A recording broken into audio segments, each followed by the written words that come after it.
வணக்கம் நண்பர்களே, தனுஷ் கிச்சனுக்கு உங்களை நான் வரவேற்கிறேன். இன்றைக்கு இந்த வீடியோவில் ஒரு வித்தியாசமான மீன் குழம்பு பார்க்க போறோம். எப்பயாவது நீங்க முள்ளங்கி போட்டு மீன் குழம்பு சமைச்சு சாப்பிட்டு இருக்கீங்களா? அவ்வளவு அருமையா இருக்கும். அந்த மீன் குழம்பு தான் இந்த வீடியோக்குள்ள பார்க்க போறோம். வாங்க போகலாம். இப்போ இந்த மீன் குழம்பு செய்யறதுக்கு நான் எடுத்திருக்கிற மீன் கருந்துரளி 1.5 கிலோ. இதுல 1/2 டீஸ்பூன் அளவுக்கு மஞ்சள் தூள் சேர்த்துக்கிறேன். 1 டீஸ்பூன் அளவுக்கு உப்பு சேர்த்துக்கிறேன். இப்போ இது எல்லாத்தையும் நாங்கள் ஒரு விசை கையால் பிரட்டி விடலாம். இந்த மீன் தான் இல்லை, உங்களுக்கு பிடிச்ச மீன் நீங்கள் இதுக்கு பயன்படுத்தலாம். இப்போ ஒரு அடுப்பை ஒன் பண்ணி அதில் ஒரு தாச்சி வச்சுக்கலாம். இதில் 1 கப்பு சூரியகாந்தி எண்ணெய் சேர்த்துக்கலாம். இப்போ மீடியம் நெருப்பில் வச்சுட்டு இந்த மீனை லைட்டாக நாங்கள் 2 பக்கமும் பிரட்டி பொரிச்சு எடுத்துக்கலாம்.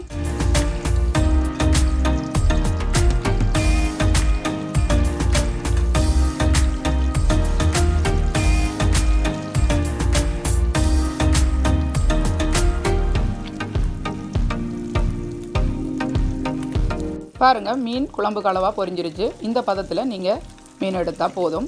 இப்படியே எல்லா மீனையும் நாங்கள் பொரிச்சு எடுத்துடலாம்.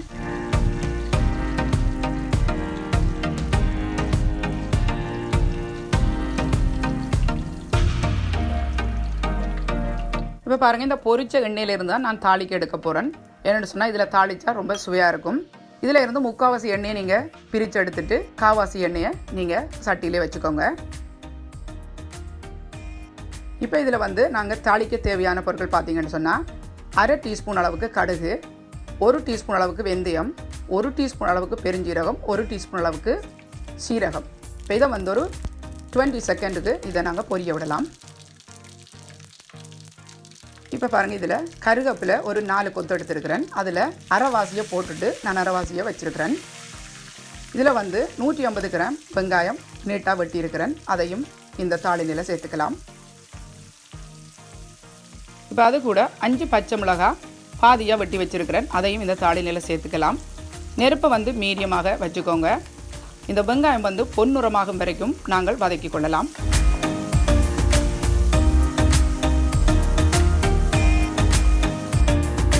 பாருங்கள், வெங்காயம் நல்லா வதங்கிருச்சு. இப்போ நாங்கள் இதில் 1.5 டேபிள் ஸ்பூன் அளவுக்கு இஞ்சி பூண்டு பேஸ்ட்டை சேர்த்து பச்சை வாசனை போகும் வரைக்கும் இதை வதக்கி கொள்ளலாம். இப்போ மீன் குழம்புக்கு தேவையான புளி கரைச்சிக்கலாம். ஒரு தேசிக்காய் அளவுக்கு புளி எடுத்து 1 கப்பு தண்ணியில் கரைச்சிக்கோங்க. இப்போ பாருங்கள், இஞ்சி பூண்டு பேஸ்ட்டு நல்லா வதங்கிட்டு இதில் வெட்டிய தக்காளி 2, அது கூட 300 கிராம் முள்ளங்கி சீவி கழுவி வெட்டி இருக்கிறேன். அதையும் இது கூட சேர்த்துக்கலாம்.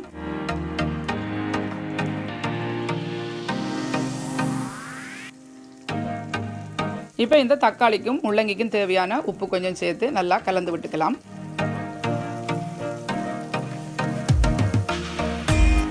இப்போ இந்த கறிக்கு தேவையான மசாலாக்கள் சேர்த்துக்கலாம். 1/2 டீஸ்பூன் மஞ்சள் தூள், 1 டீஸ்பூன் சீரகத்தூள், 2.5 டீஸ்பூன் மல்லித்தூள், 2.5 டீஸ்பூன் மிளகாய் தூள் சேர்த்து நல்லா கலந்து விட்டுக்கலாம்.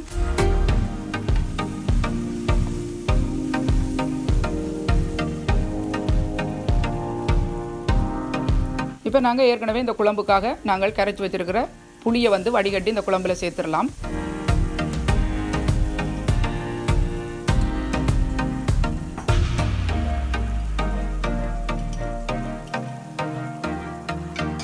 இப்போ இந்த கறிக்கு தேவையான தேங்காய் பால் 1/2 கப் எடுத்துருக்கிறேன். இது டின்னில் அடைச்ச தேங்காய் பால் தான். அதையும் இந்த கறியில் சேர்த்துக்கலாம்.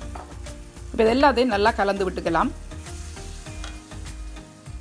இப்போ இந்த கறிக்காக நான் 1/2 லிட்டர் தண்ணி எடுத்துருக்கிறேன். அதில் 3/4 தண்ணியை இந்த குழம்புல சேர்த்து நல்லா கலந்து விட்டுக்கலாம்.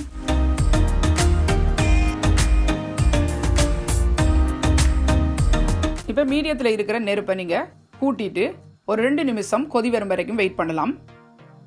பாருங்கள், இப்போ நல்லா குழம்பு கொதிச்சுட்டு இப்போ நெருப்பை மீடியம் ஆக்கிட்டு மூடி போட்டு 5 நிமிஷம் கொதிக்க விடலாம்.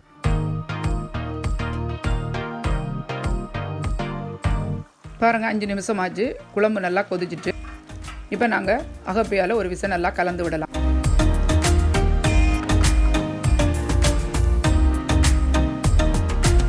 இப்போ நாங்கள் பொரிச்சிருக்கிற மீனை கொஞ்சம் கொஞ்சமாக சேர்த்துக்கலாம் குழம்புல.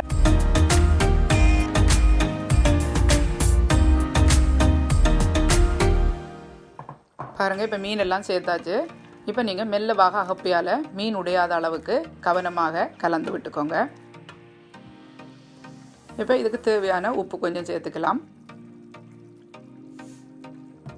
இப்போ உப்பை போட்ட பிறகும் நீங்கள் கவனமாகத்தான் அதை நீங்கள் கலக்க வேணும்.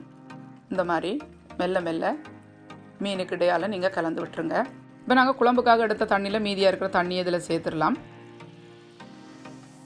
இப்போ சேர்த்துட்டு நீங்கள் வந்து 2 கைப்பிடியிலும் பிடிச்சி ஒரு விசை அந்த மீன் குழம்பை வந்து நீங்கள் நல்லா கலக்கி விடுங்க. அப்படி இப்போ நாங்கள் மீடியத்தில் இருக்கிற நெருப்பை கூட்டிட்டு மூடி போட்டு 3 நிமிஷம் இந்த குழம்பை கொதிக்க விடலாம். பாருங்கள், குழம்பு நல்லா கொதித்து எண்ணெய் பிரிஞ்சு வந்திருக்கு. இப்போ இந்த ஸ்டேஜில் வந்து நாங்கள் ஏற்கனவே பிடிச்சு வச்சிருக்கிற கருவேப்பிலையை பிச்சு இந்த குழம்புல சேர்த்துக்கலாம். வாசனை நல்லாயிருக்கும்.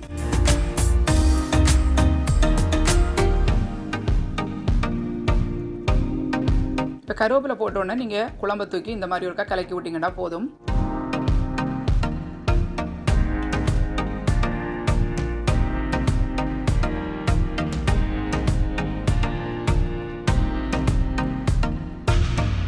இப்போ மறுபடியும் நாங்கள் ஒரு 2 நிமிஷத்துக்கு இப்படியே அடுப்பிலேயே வத்த விடலாம்.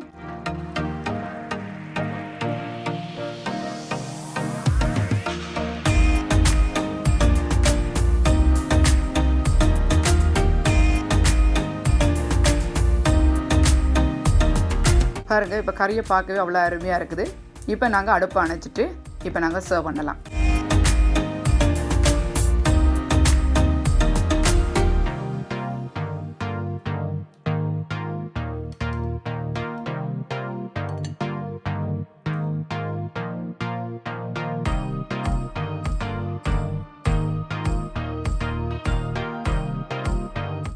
ஓகே நண்பர்களே, அருமையான முள்ளங்கி போட்ட மீன் குழம்பு ரெடி ஆயிடுச்சு. இந்த மீன் குழம்பை நீங்களும் உங்கள் வீடுகளிலே செய்து பாருங்க. பிடிச்சிருந்தா லைக் பண்ணுங்க, ஷேர் பண்ணுங்க. மறக்காம தனுஷ் கிச்சனுக்கு சப்ஸ்கிரைப் பண்ணுங்க. இது போன்ற இன்னும் ஒரு சமையல் குறிப்புடன் உங்களை சந்திக்கும் வரை உங்களிடம் இருந்து விடைபெறுவது தனு.